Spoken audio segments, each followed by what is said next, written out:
Bonjour, je suis Monsieur Foalingue Loé René. Aujourd'hui, dans le cadre de la continuité du cours d'économie générale sur les auteurs néoclassiques, nous allons voir Kenneth Joseph Arrow. En effet, Kenneth Joseph Arrow, né le 23 août 1921 à New York, est mort le 21 février 2017 à Palo Alto, est un économiste américain.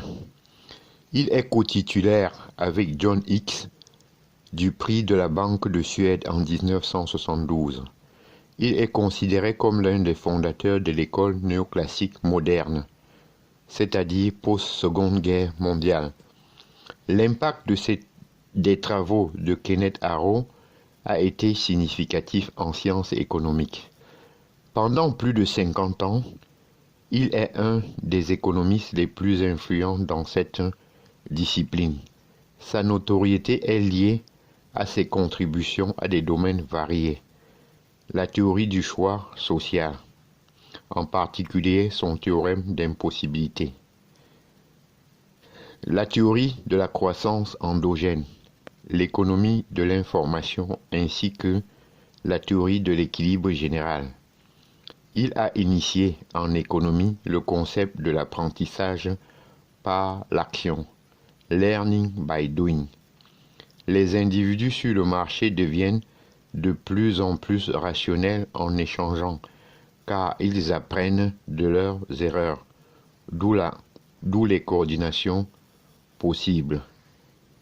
Il avance la notion d'effet d'expérience pour expliquer les changements techniques au sein de la théorie néoclassique.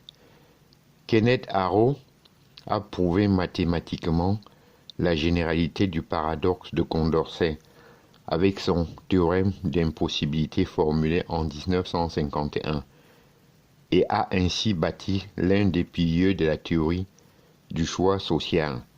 Pour Kenneth Arrow, la crise de 2008 fut en partie causée par l'asymétrie entre distribution du risque et distribution de l'information. Par ailleurs, on va dire que Kenneth Arrow a acquis une grande notoriété dès les années 1951 grâce à sa théorie de démonstration du théorème d'impossibilité. Économiste majeur de la seconde moitié du XXe siècle, Kenneth Arrow a reçu en 1972 le prix Nobel d'économie et en 2004 la National Medal of Science. Ces distinctions témoignent de l'importance et de la diversité de ses travaux.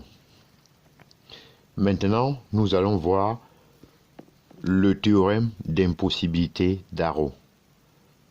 Publié dans sa thèse intitulée Social Choice and Individual Value, la démonstration mathématique du théorème d'impossibilité confirme et généralise le paradoxe de Condorcet, selon lequel il n'est pas toujours possible de hiérarchiser les préférences au sein d'une collectivité. Kenneth Arrow étudie les fonctions de choix social qui désignent les méthodes qui permettent de passer des préférences individuelles aux préférences collectives, c'est-à-dire par exemple les élections. En fonction des travaux de Condorcet, il montre qu'aucune fonction ne respecte les hypothèses néoclassiques, anonymat, universalité, indépendance, pas de dictateur, etc. Par exemple, à partir de 3 propositions A, B, C, par exemple 3 candidats à une élection ou 3 décisions budgétaires, tel que A est préféré à B,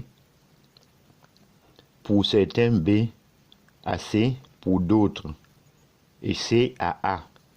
Pour un dernier groupe, l'opération de transitivité des choix conduit à une équation du type A supérieur à B supérieur à C supérieur à A. Les décisions politiques ou économiques prises au niveau collectif découlent alors nécessairement d'un arbitrage imparfait. Ce résultat conduit à séparer l'aspect démocratique d'un État et la légitimité de ses décisions, dont à remettre en cause l'interventionnisme économique. On va voir maintenant le précurseur des théories néoclassiques. Plus tard, Kenneth Arrow fut le premier, avec Debreu, à justifier mathématiquement la théorie de l'équilibre général, élaborée par Walras. Sous certaines hypothèses, c'est-à-dire notamment de la nationalité des agents, il a démontré qu'il existait toujours au moins un équilibre général concurrentiel, c'est-à-dire avec égalisation de l'offre et la demande par les prix, jetant ainsi les bases des théories néoclassiques modernes. Par ailleurs, il est l'inventeur du learning by doing, apprentissage par la pratique. Ce concept économique permet d'expliquer l'amélioration de la productivité des facteurs de production dans le temps, c'est-à-dire par la correction des erreurs, la coordination entre les agents, etc. Cette découverte, reprise plus tard par Romer, est à la base des théories sur la croissance endogène. Enfin, Kenneth Arrow a également contribué au développement des concepts asymétriques, d'information, d'aléa moral et de sélection adverse pour tenter d'expliquer l'imperfection des marchés.